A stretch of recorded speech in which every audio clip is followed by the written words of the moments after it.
Hello दोस्तों, कैसे हैं आप सब। उम्मीद करते हैं आप सभी अच्छे होंगे। दोस्तों, एसएससी की परीक्षाओं में रीजनिंग के अंतर्गत पूछे गए प्रश्नों को हम लोग डिस्कस कर रहे हैं, जिस क्रम में आज हम लोग 16वीं वीडियो को डिस्कस करने वाले हैं। इससे पहले हमने इसकी 15 वीडियो को डिस्कस किया हुआ है। यदि आपने अभी तक उन वीडियो को वॉच नहीं किया हुआ है तो आप इसे प्लेलिस्ट में जाके वॉच कर सकते हैं, या प्लेलिस्ट इस वीडियो के एंड में यहाँ पे शो होगी, आप वहाँ से भी उसको वॉच कर सकते हैं। तो आइए आज की वीडियो को स्टार्ट करते हैं।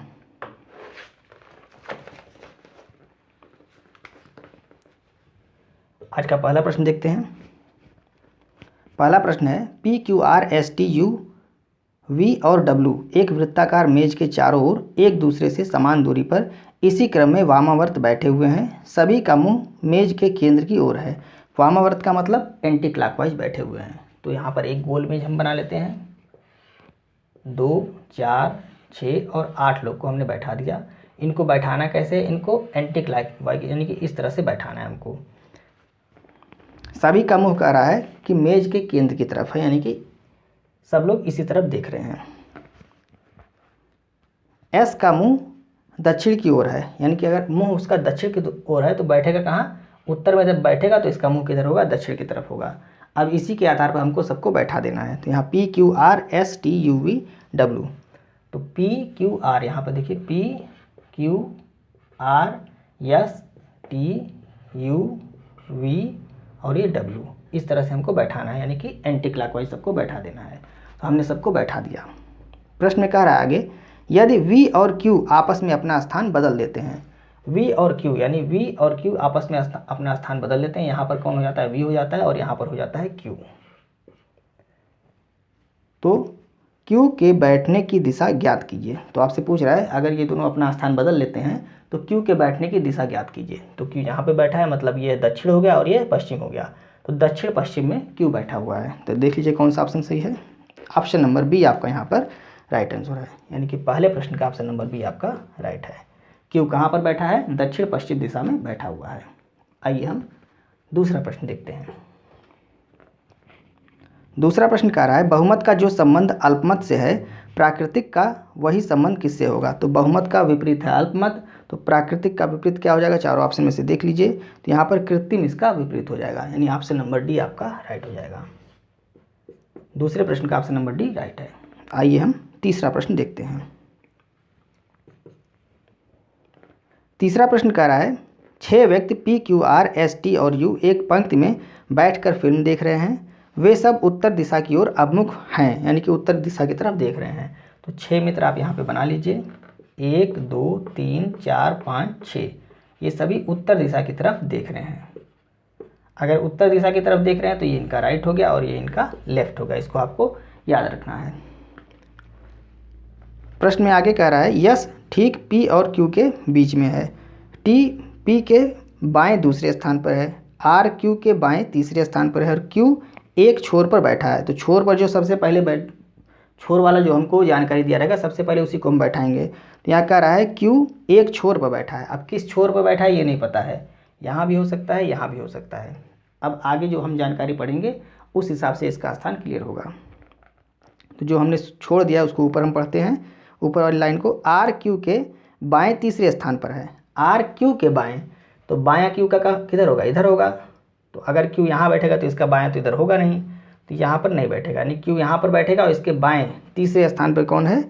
आर क्यू के बाएं तीसरे स्थान पर है, मतलब 1, 2, 3 तीसरे स्थान पर कौन है? आर है। अब इसके ऊपर की जानकारी आप पढ़िए। यस ठीक पी और क्यू के बीच में है। तो यस जो है पी और क्यू के बीच में, तो पी यहाँ होगा तो इनके बीच में कौन बैठ जाएगा? यस। तो यस ठीक पी और क्यू के बीच में है। तो इन सब का स्थान अब क्लियर हो गया। टी पी के बाएं दूसरे स्थान पर है। टी जो है वो पी के बाएं दूसरे स्थान पर, यानी कि ये बायां हो गया। 1 और 2 दूसरे स्थान पर कौन है? टी बैठा हुआ है। अब एक बचा हुआ है, उसको आप बैठा दीजिए। तो कौन बचा हुआ है? तो यू बचा हुआ है। यू को आप यहाँ पर बैठा दीजिए, यानी कि बाएं छोर पे कौन बैठा है? यू बैठा है। आपसे पूछ क्या रहा है? दूसरे छोर पर कौन बैठा है? तो एक छोर पर क्यू बैठा है, दूसरे छोर पर यू बैठा है। तो आपका कौन सा ऑप्शन सही हो जाएगा? ऑप्शन नंबर बी आपका यहाँ पे राइट हो जाएगा, यानी दूसरे छोर पे कौन बैठा है? यू बैठा है। उम्मीद करते हैं आपको समझ में आ रहा होगा। आइए हम चौथा प्रश्न देखते हैं। चौथा प्रश्न कह रहा है, दिए गए चित्र में कागज के एक टुकड़े को मोड़ने का क्रम और मुड़े हुए कागज को काटने की विधि दर्शाई गई है। यह कागज़ खोलने पर कैसा दिखाई देगा। तो 4 ऑप्शन में से आपको बताना है। पहली बार इधर से फोल्ड किया गया, दूसरी बार इधर से फोल्ड किया गया, यहाँ पे 3 कट लगाए गए हैं। इसको पहली बार इधर ओपन करेगा तो यहाँ पे इस तरह से ये फिगर बन जाएगा, और जब इधर ओपन करेगा तो ये फिगर इस तरह से बन जाएगा। अब आप ध्यान से चारों ऑप्शन में से देख लीजिए किस ऑप्शन में यह फिगर बन रहा है। तो पहले ऑप्शन में नहीं है, दूसरे ऑप्शन में अगर आप ध्यान से देखेंगे तो ये सर्कल जो है इधर कर दिया, इसको इधर कर दिया, तो वो भी नहीं होगा। तीसरे ऑप्शन तो वैसे नहीं होगा। चौथा ऑप्शन आपका बचा हुआ है, तो चौथा ऑप्शन आपका सही हो जाएगा, यानी कि ऑप्शन नंबर डी आपका राइट होगा। आप ध्यान से देखिए, ऑप्शन नंबर डी ही राइट होगा। आइए हम 5वां प्रश्न देखते हैं। 5वां प्रश्न ये मैथ का प्रश्न है, देख लेते हैं। रुपये 1189 की धनराशि राकेश, मृणाल और संजय के बीच क्रमशः 11, 13 और 17 के अनुपात में विभाजित की जानी है। संजय को राकेश से कितनी अधिक धनराशि प्राप्त हुई, आपको ज्ञात करना है। सबसे आसान तरीका, यहाँ पर पहले तो अनुपात इनका लिख लीजिए। हम समझा रहे तो हमको लिखना पड़ रहा है, आपको लिखना उखना कुछ नहीं है। यहाँ पर देख लीजिए, राकेश, मृणाल और संजय, यानी आर से हो गया राकेश, एम से हो गया मृणाल और यस से हो गया संजय। इनका अनुपात दिया हुआ है 11:13:17। तो और आपको कह रहा है कि टोटल जो धनराशि वो कितनी है, 1189। 1189 ये टोटल धनराशि है। तो टोटल की तुलना हम किससे करेंगे, टोटल से करेंगे, यानी कि योग से करेंगे। टोटल मतलब योग। यहाँ इनका अनुपातिक योग कितना आ रहा है, तो ऐड करेंगे 17 और 13 कितना हो रहा है, 30, और 30 और 11 41। तो टोटल की तुलना हम टोटल से करेंगे और जो निकालना है उससे हम गुणा करेंगे। इस तरह का प्रश्न हमने, इस नियम को हमने इससे पहले की 2 वीडियो में बताया हुआ है। जो दिया हुआ है उससे तुलना और जो ज्ञात करना है उससे गुणा, ये हर तरह के प्रश्नों में आपका काम करेगा। तो यहाँ देखिए 1189 ये टोटल धनराशि है। यहाँ टोटल अनुपातिक योग कितना हो गया, 41। इससे हम तुलना कर देंगे और जो ज्ञात करना है उससे गुणा करेंगे। ज्ञात क्या करना है, संजय को राकेश से कितनी अधिक धनराशि प्राप्त हुई। संजय को राकेश से, यहाँ देखिए कितना अधिक प्राप्त हो रहा है, ये 11 है, ये 17 है, 6 अधिक प्राप्त हो रहा है। तो यही 6 कितना है ये हम निकाल लेंगे। 6 कितना है तो यहाँ गुणा कर देंगे तो आ जाएगा 6 कितना है, काट देंगे। तो ये आपका, जब आप काटेंगे तो 41 दूनी 82 और यहाँ पे बचा 18 दूनी 36 और 9, फिर 1 9 9 4 9 36, यानी 9 बार में कट जाएगा, 29 बार में कट जाएगा। आप काट के देख लीजिए, इसमें गुणा कर दीजिए। 6 9 54 और 6 दूनी 12 और 5 17, यानी 174 रुपये अधिक प्राप्त करता है। कौन, संजय। किससे, राकेश से। तो राकेश से संजय कितना अधिक प्राप्त करता है, 174 रुपये। ऑप्शन नंबर डी में दिया हुआ है, तो ऑप्शन नंबर डी आपका यहाँ पर राइट आंसर हो गया। 5वें प्रश्न का ऑप्शन नंबर डी राइट है। उम्मीद करते हैं आपको समझ में आ रहा होगा। यहाँ पर आपको इस नियम को याद रखना है, जो दिया है उससे तुलना और जो ज्ञात करना है उससे गुणा। अगर यहाँ पे हमसे संजय का पूछता तो हम 17 से गुणा करते। ये तो इतना है, ये ऐसे ही रहेगा। 100 जो दिया हुआ है 1100 कितना है 89/41, ये तो ऐसे ही रहेगा। इसके बाद अगर पूछता है संजय की धनराशि तो 17 से गुणा करेंगे, मृणाल की धनराशि तो 13 से गुणा करेंगे, राकेश की धनराशि अगर पूछता तो हम 11 से गुणा करते। लेकिन हमसे पूछ रहा है इसके और इसके बीच में ये कितना अधिक पाया, तो अधिक हम निकाल लेंगे कितना पाया है। 6 अधिक पाया तो हम 6 से गुणा कर देंगे। हम सभी क्यों निकालने जाए, जो पूछ रहा है उतना निकाल के हम आगे बढ़ जाएंगे। तो उम्मीद करते हैं आपको समझ में आ गया होगा। आइए हम नेक्स्ट प्रश्न देखते हैं। 6वां प्रश्न देखते हैं। 6वां प्रश्न कह रहा है, मीरा केतन की पत्नी है। मीरा केतन की पत्नी है, मीरा और ये केतन हो गए, पति पत्नी है ये दोनों लोग। उसके बाद कह रहा है चैतन्य कपिला का भाई है जो कि सुदीप की पत्नी है। तो चैतन्य कपिला और सुदीप के बारे में भी यहाँ जानकारी नहीं दी गई है, आगे इसको हम छोड़ते हैं अभी।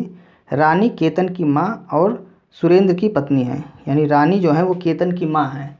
केतन की माँ कौन है, रानी है, और ये सुरेंद्र की पत्नी है।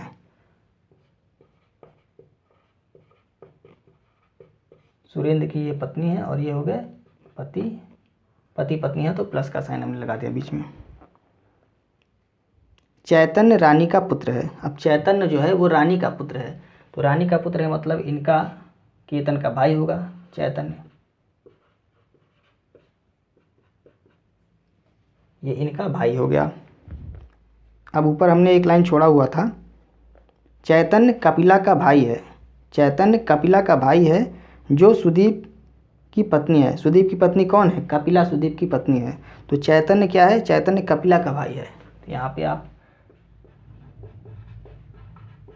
चैतन्य कपिला का भाई है, जो मतलब कौन? कपिला सुदीप की पत्नी है। तो ये सुदीप की पत्नी होगी, यहाँ सुदीप बना लीजिए, सुदीप की पत्नी हो गई। तो ये दोनों पति पत्नी हो गए और ये दोनों भाई हैं और ये बहन है। प्रश्न आपसे कह रहा है सुरेंद्र का सुदीप से क्या संबंध है? सुरेंद्र का यानी इनका सुदीप से क्या संबंध है? तो इनसे संबंध आपका बताना है, इनका। तो इनका संबंध बताना है, मतलब ये इसके क्या हैं? तो ये इनके ससुर हो जाएंगे, चूँकि लड़की के पति हैं ये, तो क्या हो जाएंगे? सुरेंद्र ससुर हो जाएंगे। तो ऑप्शन नंबर कौन सा सही हो जाएगा? ऑप्शन नंबर बी आपका यहाँ पर राइट आंसर हो जाएगा। इनका संबंध पूछा इसलिए इनका संबंध बताएंगे, अगर इनका संबंध पूछता तो ये हम बताते, ये दामाद हो जाएंगे। लेकिन आपसे पूछ रहा है सुरेंद्र का, ये आप याद रखिएगा, जिसके साथ का लगा होगा उसी का संबंध हमको बताना है। तो यहाँ प्रश्न में देखिए कह रहा है सुरेंद्र का सुदीप से क्या संबंध है? तो का लगा है इनके साथ, इनका संबंध बताना है। ये क्या है इनके? तो ये ससुर हैं। आइए 7वां प्रश्न देखते हैं।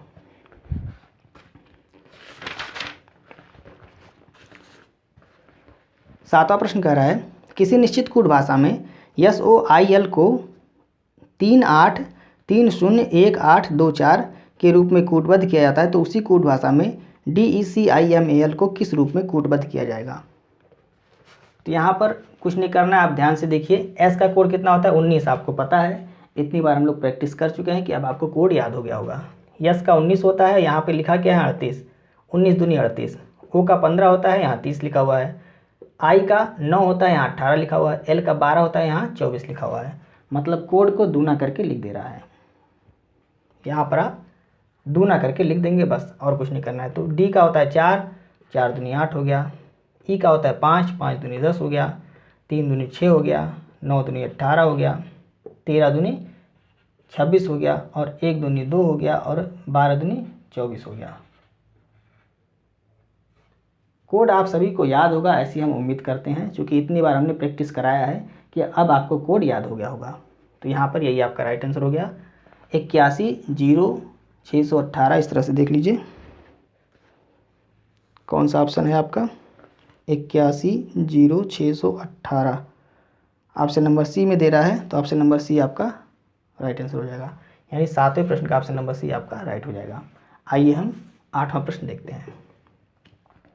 प्रश्न कह रहा है दिए गए विकल्पों में से उस अक्षर का चयन करें जो निम्नलिखित श्रृंखला में प्रश्न चिन्ह के स्थान पर आ सकता है। तो यहाँ पर GKOSWA और यहाँ पर कौन सा अल्फ़ाबेट आएगा ये आपको ज्ञात करना है। तो अगर आपको कोड याद है तो ये 7 होता है, ये 11 होता है, ये 15 होता है, ये 19 और ये 23 और ये 1, यानी 7 और 4 11, 11 4 15, 15 4 19, 19 और 4 23, 23 4 1 हो गया, और 1 और 4 कितना हो जाएगा? 5, यानी कि यहाँ पर हो गया E। किस ऑप्शन में दे रहा है? ऑप्शन नंबर सी में दे रहा है, तो ऑप्शन नंबर सी आपका राइट हो जाएगा। आसान प्रश्न था, आसानी से आप कर ले जाएंगे। आइए हम 9वां प्रश्न देखते हैं। दिए गए विकल्पों में से उस संख्या का चयन करें जो निम्नलिखित श्रृंखला में प्रश्न चिन्ह के स्थान पर आ सकती है। अब यहाँ पे अंक दिए गए हैं, तो यहाँ पे देखिए क्या कर रहा है। अगर आप ध्यान से देखिए तो ये 2 दूनी 4, यानी कि पीछे वाले में गुणा करके 2 1 कम 2, इसमें इसका गुणा करके आगे लिख रहा है 2 1 कम 2, फिर 2 दूनी 4, 4 दूनी 8, 8 चौक 32 और 32 8 यहाँ पे हो जाएगा। तो 32 में अगर आप 8 से गुणा करते हैं कितना हो जाएगा? तो 8 दूनी 16 और 8 3 24 और 1 25, 256। यही आपका राइट आंसर हो जाएगा। देख लीजिए ऑप्शन नंबर ए में दिया हुआ है, तो ऑप्शन नंबर ए आपका 9वें प्रश्न का राइट हो जाएगा। अब आइए हम 10वां प्रश्न देखते हैं। 10वां प्रश्न कह रहा है उस विकल्प का चयन करें जिसमें संख्याएं एक दूसरे से उसी तरह से संबंधित हैं जैसे दिए गए समुच्चय में संख्याएं एक दूसरे से संबंधित हैं। इंपॉर्टेंट क्वेश्चन है, इसको आप ध्यान से देखिएगा। यहाँ कर क्या रहा है? यहाँ इनका और इनका गुणा कर रहा है। अगर आप गुणा करें कितना आ जाएगा? तो 7 9 63, यहाँ है कितना? 79, तो 63। उसके बाद आपका यहाँ पे इन दोनों को ऐड कर दिया, यानी कि 9 और 7 कितना हो गया 16, और ऐड करेंगे कितना हो जाएगा 9 और 7 यानी कि 79 आ गया। यही प्रोसेस आपको इसमें से देखना है किस में हो रहा है, मतलब इसका और इसका गुणा करेंगे और फिर इन दोनों को ऐड करके जो गुणा करने पे आएगा उसमें जोड़ देंगे। तो इसका गुणा अगर 18 से 12 में करते हैं तो 135 से, तो 18 दही में 180, तो 135 से ज़्यादा आगे ये होगा नहीं। इसमें देखते हैं तो 25 से 24 में गुणा करते हैं, 25 चौके 100 और 25 दूनी 50 और 10 60, 600 और ये आपका हो जाएगा 5 9 49, तो ज़्यादा हो जाएगा, ये भी नहीं होगा।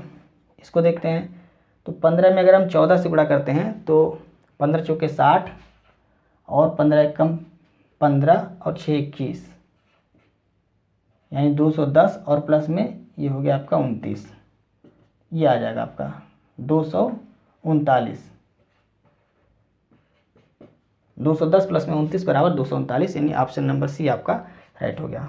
10वें प्रश्न का ऑप्शन नंबर सी आपका राइट है। उम्मीद करते हैं आपको प्रश्न समझ में आ रहे होंगे। आइए हम नेक्स्ट प्रश्न को देखते हैं। 11वां प्रश्न देखते हैं। प्रश्न कह रहा है किसी निश्चित कूट भाषा में MANGOES को AEGMNOS के रूप में लिखा जाता है, तो उसी कूट भाषा में FRIEND को किस रूप में लिखा जाएगा। तो यहाँ पर देख लीजिए, जो अल्फ़ाबेट आप ध्यान से देखिए, जो अल्फ़ाबेट यहाँ पर है वही अल्फ़ाबेट यहाँ पर है। अब यहाँ पे आपका केवल क्रम बदल दिया है। अब क्रम किस आधार पे बदला है वो आपको ज्ञात करना है। अगर आप इसकी यहाँ पे कोडिंग करते हैं, ये हो गया 13 1 14 7 और ये आपका 15 5 और ये 19। यहाँ पर करिए तो 1 5 और ये आपका 7 13 14 15 और 19। अब यहाँ आपको एक क्रम में दिख रहा है, यानी 1 के बाद 5 7 13 14 15 19। तो यहाँ भी आपको क्या करना है, एक क्रम से अल्फ़ाबेट को बैठा देना है। तो यहाँ देख लीजिए 6 18 9 5 14 और 4।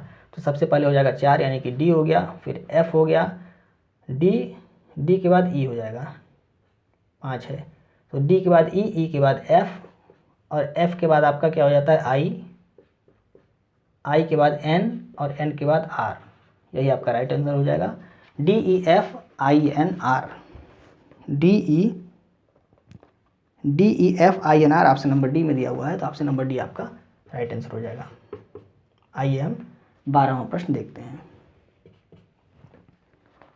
प्रश्न कह रहा है किसी निश्चित कूट भाषा में LEJ को XJT के रूप में लिखा जाता है और FAME को LBZJ के रूप में लिखा जाता है, तो उसी कूट भाषा में CABLE को किस रूप में लिखा जाएगा। तो यहाँ देख लीजिए, इसको इस रूप में लिखा जाता है, इसको इस रूप में लिखा जाता है, तो यहाँ पर इसको क्या लिखा जाएगा। तो इसका अगर आप कोड करते हैं तो ये 12 होता है और ये आपका होता है 5 और ये होता है 10। इसका कोड करेंगे ये 24 होता है, ये 10 होता है और ये 20 होता है।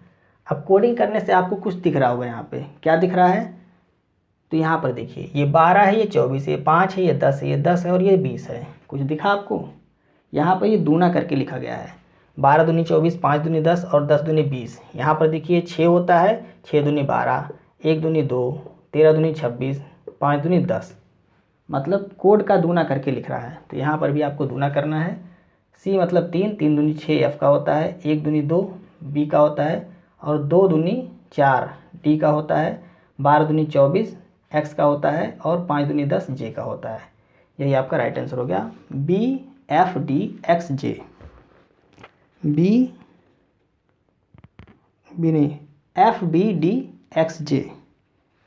FBDXJ ऑप्शन नंबर सी में दिया हुआ है, तो ऑप्शन नंबर सी आपका यहाँ पर राइट आंसर हो जाएगा। 12वें प्रश्न का ऑप्शन नंबर सी राइट है।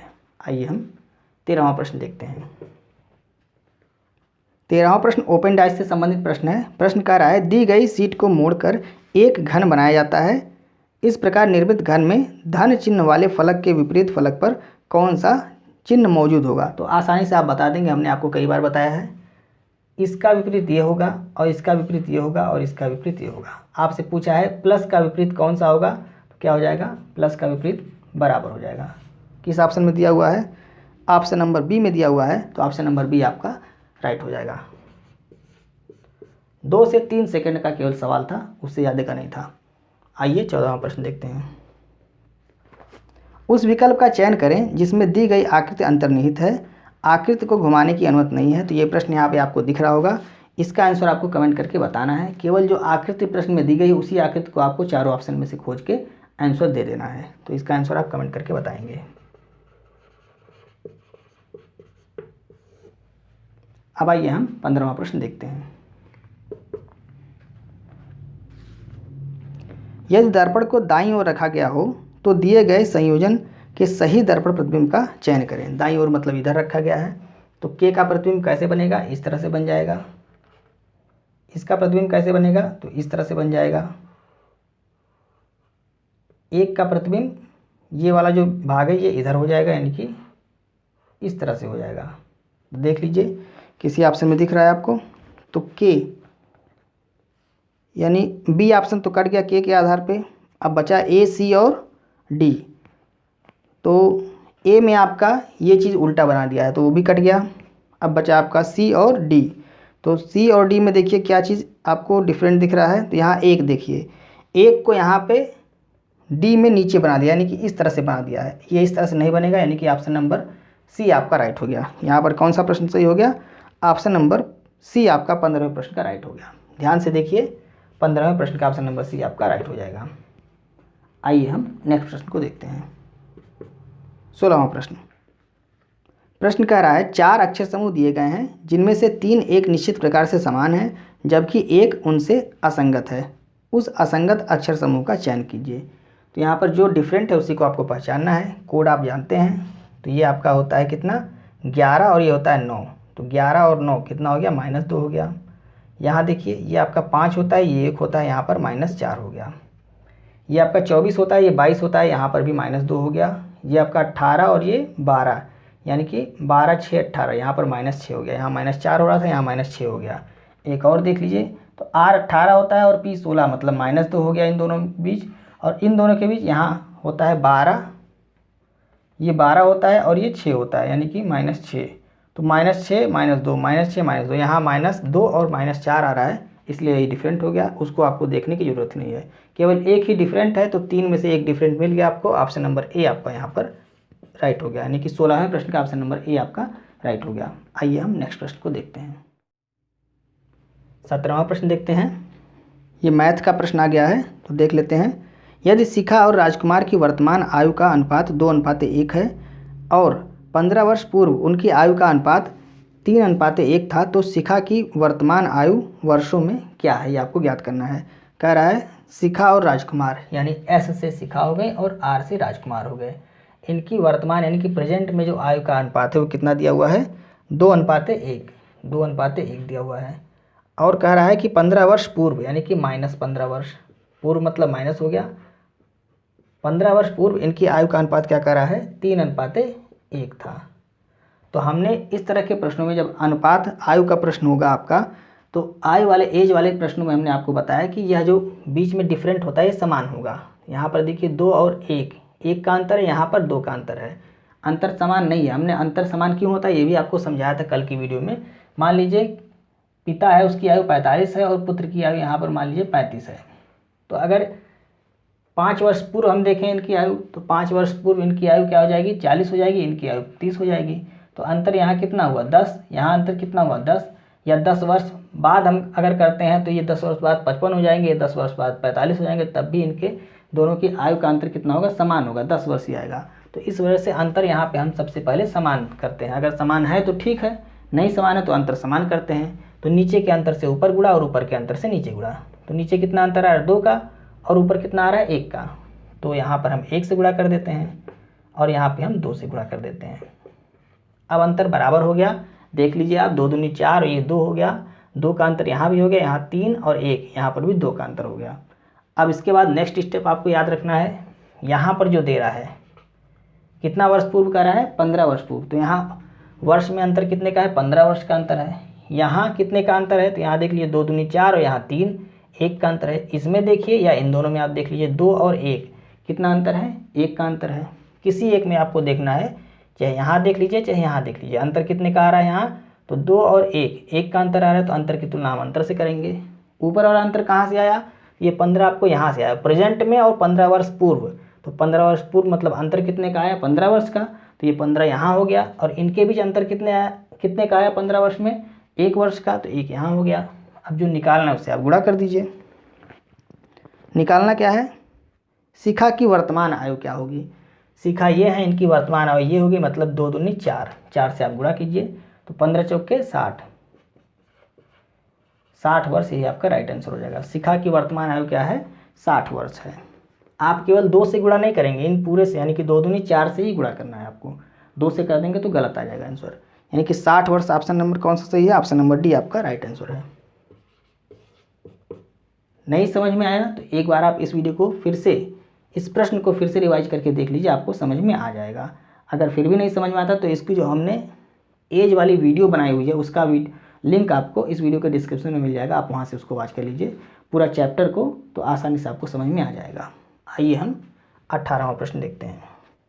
18वां प्रश्न कह रहा है, यदि दर्पण को निम्नांकित चित्र के अनुसार पी क्यू पर रखा जाए तो दिए गए संयोजन का दर्पण में निर्मित सही प्रतिबिंब चयनित कीजिए। तो यहाँ पर देख लीजिए, इसका आपको प्रतिबिंब बनाना है।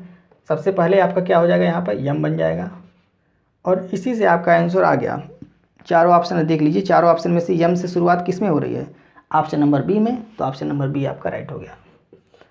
इस तरह के प्रश्नों में आपको ऑप्शन भी देखते चलना है, नहीं तो आप यहाँ पे पूरा एक लाइन से बनाएंगे यहाँ बैठ के इसका दर्पण प्रतिबिंब, तो कुछ ना कुछ तो समय लगेगा, ये 2-4 सेकंड 10 सेकंड लगेगा, लेकिन उस सेकंड को भी आपको बचाना है। तो आप ऑप्शन को भी देखिए, आपने सिर्फ यम बनाया यहाँ पे, और यम आपको यहाँ पे केवल एक ही ऑप्शन में दिख रहा है, तो उसी को टिक करके आप आगे बढ़ जाइए, अपना समय नष्ट मत कीजिए। तो आइए हम 19वां प्रश्न देखते हैं। 19वां प्रश्न कह रहा है, अक्षरों के उस संयोजन का चयन करें जिसे दी गई श्रृंखला के रिक्त स्थानों में क्रम से रखे जाने पर श्रृंखला पूर्ण हो जाती है। तो देख लीजिए, तो अल्फ़ाबेट यहाँ पे जो दिया है उसी को आप देख के भरिए पहले। तो यहाँ क्यू और जेड है, यहाँ भाई क्यू जेड है, तो यहाँ आई के आगे जे है, तो आई के आगे आप जे को फिल कर दीजिए। अब यहाँ कोई अल्फ़ाबेट है नहीं जिससे आप उसको देख के भर पाएँ, तो आप क्या करेंगे, इसको डिवाइड करेंगे, तोड़ेंगे 3-4 पार्ट में। तो यहाँ देखिए 2, 2, 4, 5 के अगर हम पार्ट में तोड़ लेते हैं तो 1, 2, 3, 4, 5 ये हो गया, फिर 2, 2, 4, 5 हो गया, 2, 2, 4, 1, 5 हो गया। अब यहाँ देखिए आई जे क्यू जेड, यहाँ भी आई जे क्यू जेड, मतलब शुरुआत आई जे से हो रही है और अंत क्यू जेड से हो रहा है, और यहाँ बीच में आपका के है। तो यहाँ पर भी अगर आप आई और जे और क्यू और जेड रख देते हैं तो बीच में यहाँ पर के रख दीजिए, यहाँ पर भी बीच में के रख दीजिए। तो देख लीजिए आई जे के क्यू जेड, आई जे के क्यू जेड, आई जे के क्यू जेड, ये आपको एक सीरीज मिल जा रही है। आपने फिल क्या किया यहाँ पर, तो यहाँ पर आपने फिल किया है जे के आई जे क्यू जेड और के, यही आपने फिल किया है। जे के आई जे देख लीजिए किस ऑप्शन में है, जे के आई जे क्यू जेड के, ऑप्शन नंबर ए में दे रहा है, तो ऑप्शन नंबर ए आपका यहाँ पर राइट आंसर हो जाएगा। 19वें प्रश्न का ऑप्शन नंबर ए आपका राइट हो जाएगा। आइए हम 20वां प्रश्न देखते हैं। 20वां प्रश्न कह रहा है, निम्न शीट को रेखाओं पर से मोड़कर बनाए जा सकने वाले पासों का चयन कीजिए। तो पासों का चयन आपको करना है, सबसे पहले आप इनका अपोजिट ज्ञात कर लीजिए। तो 6 का अपोजिट 2 हो जाएगा, 5 का अपोजिट 3 और 1 का अपोजिट 4 हो जाएगा। ये आप आसानी से निकाल लेंगे। अब इससे संबंधित कई प्रश्न हमने आपको इससे पहले की वीडियो में बताए हैं।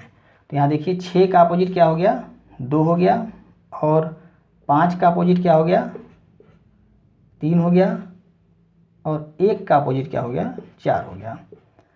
अब अपोजिट फलक एक साथ नहीं दिखेंगे, ये आपको पता है। देख लीजिए 6, 2, 5, 6 और 2 और 5, यानी 6 और 2 अपोजिट फलक हैं, एक साथ दिख गए, ये नहीं बनेगा। दूसरा देखिए 6, 5 और 4, 6, 5 और 4 ये बन जाएगा, क्योंकि यहाँ पे अपोजिट फलक एक साथ नहीं है। यहाँ पर देखिए 5, 2 और 3, 5, 2 और 3, यानी कि 5 और 3 एक साथ आ जा रहे हैं, तो यह भी नहीं बनेगा, क्योंकि अपोजिट फलक एक साथ आपको पासे पर नहीं दिखेंगे। 4, 5 और 1, तो 4 और 1, यहाँ 4 और 1 एक साथ आ जा रहे हैं, दोनों अपोजिट फलक, तो इसलिए यह भी नहीं बनेगा। तो कौन सा बनेगा, ऑप्शन नंबर बी, यानी कि बी केवल आपका राइट होगा। तो यहाँ पे देखिए कौन सा ऑप्शन सही होगा, केवल बी, ऑप्शन नंबर डी आपका राइट हो जाएगा, यानी 20वें प्रश्न का ऑप्शन नंबर डी आपका राइट हो जाएगा।